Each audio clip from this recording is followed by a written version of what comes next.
Hi everyone, I'm Corwin. This is Adam. You're watching HandbasketGaming. This is our answers video. We asked you guys what the worst movie we ever saw was. Mine is The Room with the gristly naked ass of Tommy Wiseau. If you haven't seen it, it's phenomenally bad. Like, so bad it's good. The worst movie I've ever seen was Trolls 2, but admittedly, when I saw it, I was with friends and we made fun of it and had a fun time. And just a little piece of trivia for you. The number of trolls in Troll 2? Zero trolls. That's big zilch. We asked you what the worst superhero is in our opinion. Mine is Arm Fall Off Boy, who could make his limbs fall off at will. Mine is actually an old tick superhero, Captain Lemming. Also, at one point, Arm Fall Off Boy pulls off his own arm and beats somebody with it. And it's just like, you could have just left it on and punched him. Anyway, we asked you how old we were when we had our first cup of coffee. I was 8 years old. I was 14 years old. Slacker. Yup. We asked you what our favorite mob movie was. Mine is The Departed, because are you a cop? Are you a cop? Are you a fucking cop? Are you a cop? Are you a cop? Mine was Road to Perdition. We asked you what the best dive bar meal we ever had. We both had burgers. Mine was at this dingy, disgusting little bar called the Annex.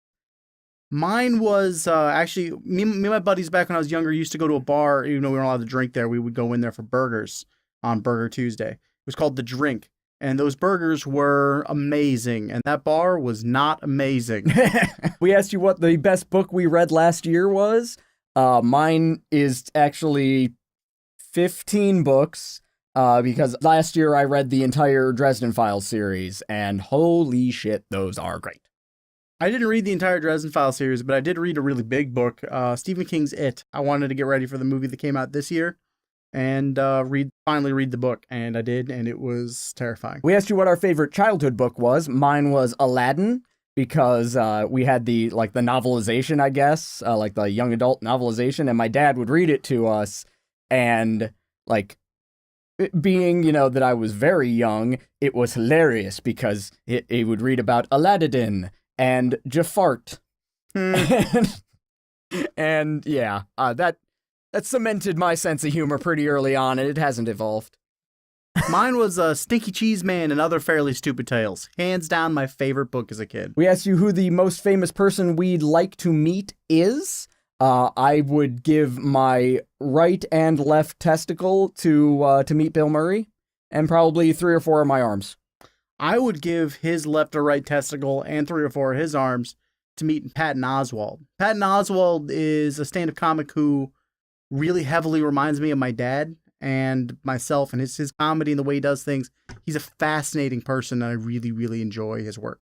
Didn't ask for your fucking life story. Well, I gave you my fucking life story. Oh, I'm sorry, I'm being a dick. We asked you if we had to pick an alternate career path that we, might have gone down. If not for various circumstances, I would give those same testicles and limbs to be an astronaut.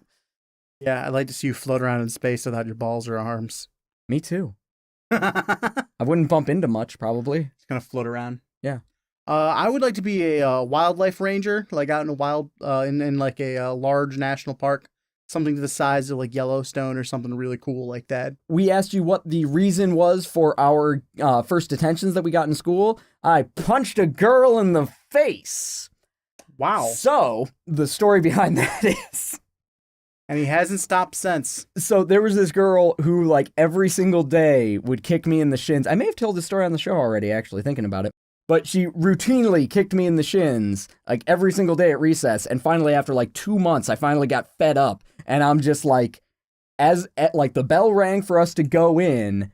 And just as I was going past her on the way in, I just just a little, it's not like I, running jump or anything. I didn't do a Saiyan punch. But she told on me, and everyone assumed it was my fault because I was the guy, and I got recess detention. In 5th grade, I specifically don't remember what provoked it, but I yelled out over the whole classroom, "This school sucks crotch."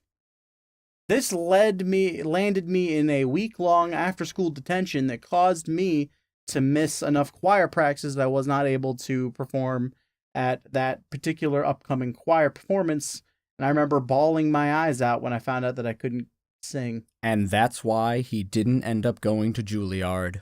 His life derailed that day. Actually, All because this school sucks crotch.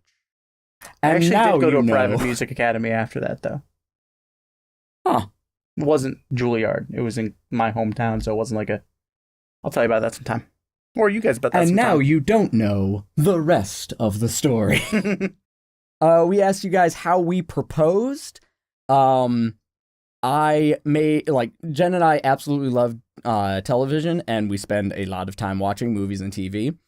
And so I made a DVD of a bunch of different love scenes and some of our favorite like deep cut stuff from back in the catalog, and cut it all together, and then like it was like between scenes of like actual things and then scenes of me saying shit, and then I tagged it up with like like something along the lines of like, I have a question for you.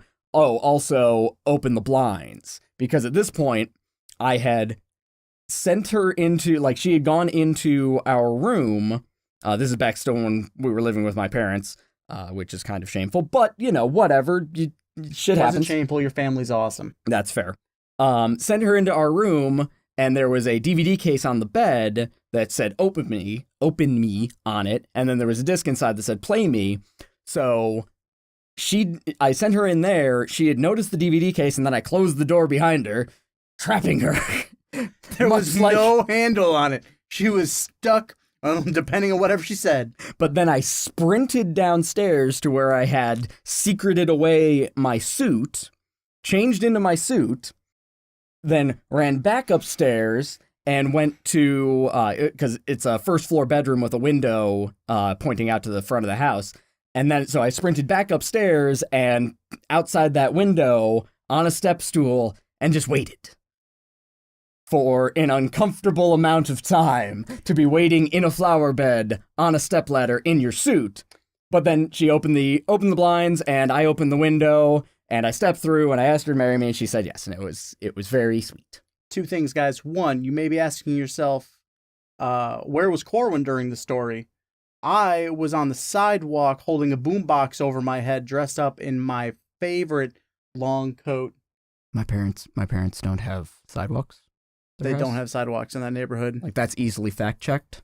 Damn it. How did you propose, Corwin? Also, I saw that DVD. It's adorable. It really is. I forgot that she had shown people that. Yep. I really liked it. Adam's a little embarrassed by it now. I had an elaborate scheme where it was our anniversary, and we were going to go out to dinner, but we were going to do something special where we were going to have our friends join us for dinner that night. And her best friend took her out shopping for an outfit, and we were going to go to this really nice restaurant. And throughout the course of the entire day, while she was out doing things, I had different people, her closest friends, show up wherever she was, because I had timed it all out, and they gave her a rose and a piece of a poem. And there were 8 roses and 8 pieces of the poem to finish a full poem. And we had been together for 8 years.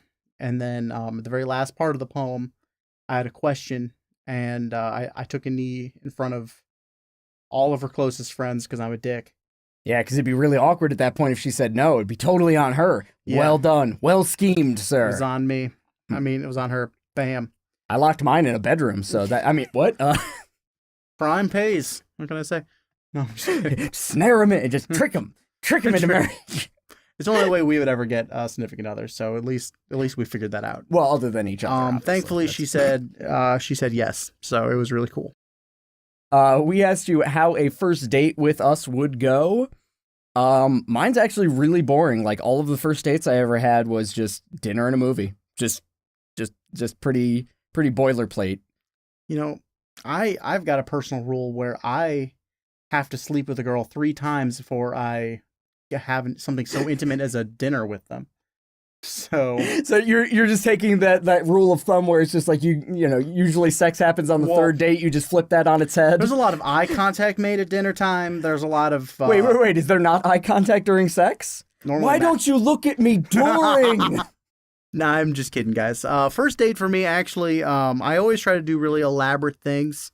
One of the first date I ever went on with my fiance is we went to a place called the IX Indoor Amusement Park. No one else. Indoor Amusement Park. If you're local, you know that horrible jingle. Yep. This backfired really badly for a couple of reasons. One, it's an enclosed warehouse where they put a bunch of carnival shit, including an animal pet thing, the smell of people barfing, and they just bunch pump of that in crappy, through the air. Yeah, just through the air.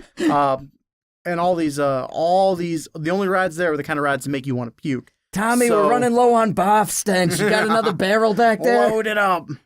So at one point, she asked me for $1 so we could go into this fun house. And she put out her hand, and I was going to give her $1, but without me even knowing it was coming, I just sneezed straight into her hand. Oh my God. Yeah. You'd think that would be the end of it, but somehow I lucked out. I just got a freebie, I guess. Some sort of strange pheromone in the mucus. It was. Yep. But then afterwards, she and I fell asleep on a picnic table because we got so sick from the rides. Her dad came and picked us up, dropped me off, took her home.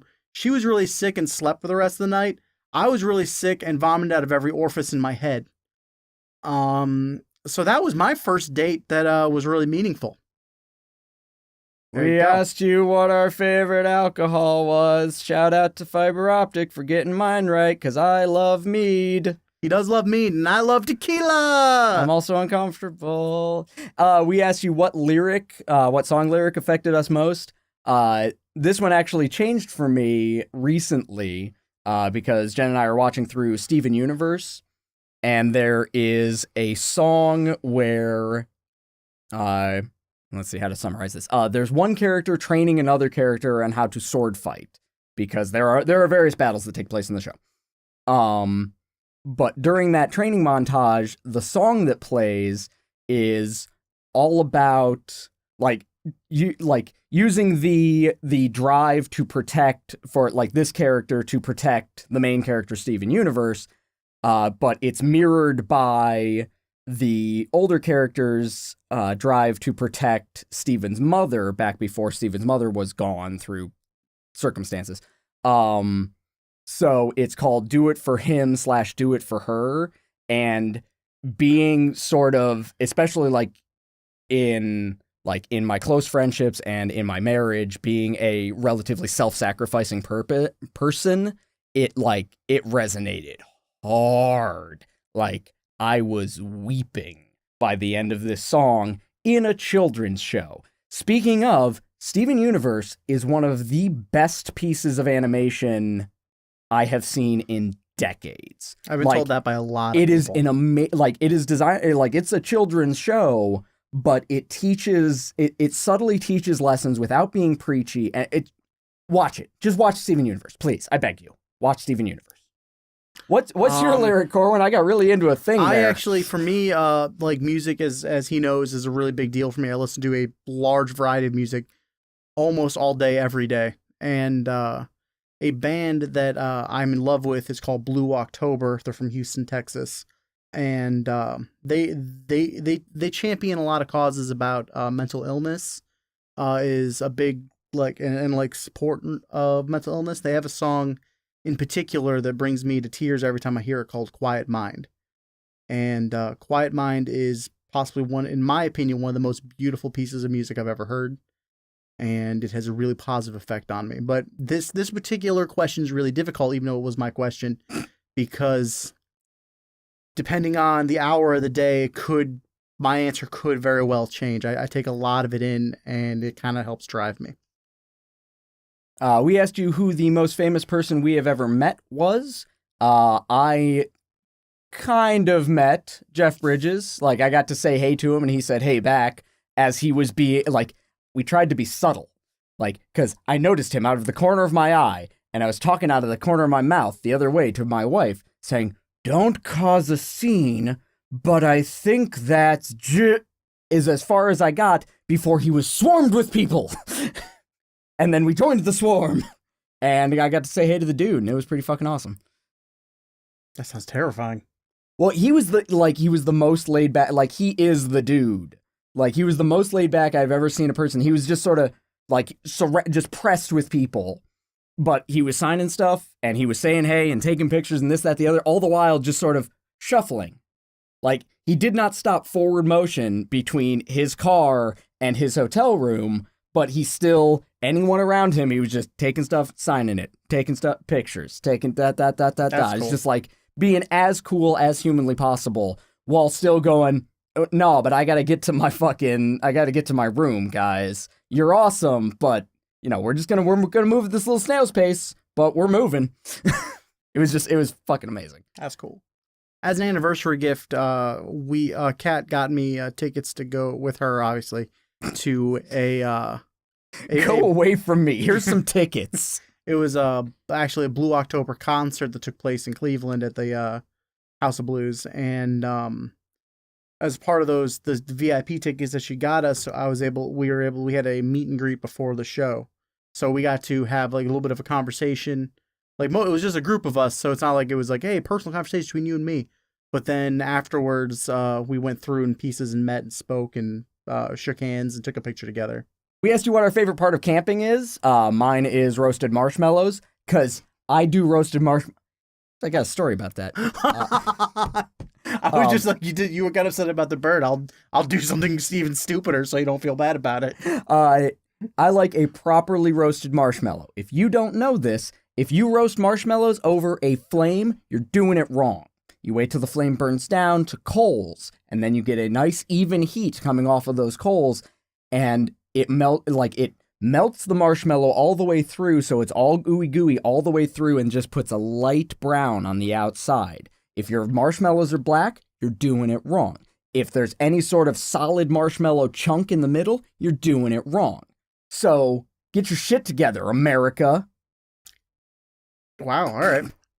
My friends back home like to go camping, but more than that, they like to cook, and especially in campfires. We recently had a bachelor party where we had every single meal for the whole weekend that we were camping was made in a giant pot in the fire, and it was an amazing collection of meals. My favorite thing about camping literally was just eating. We asked you guys if you thought we were cat people or dog people. Shout out to my boy Jacob with the because he got it correct. We were both dog people. People. But his comment was you _are dogs peoples. And I was so confused reading that statement that I thought he was insulting us. And then I'm just like, and I replied, like, thank you're dog you? peoples. Yeah, like, I don't know. I was very confused by it, but I replied, thank you, with a question mark. And I'm just like, and then later on that day, I'm just like, oh shit, I'm an idiot. Well, that happened. But he was right. We both are dogs peoples. Yes, we are dogs peoples.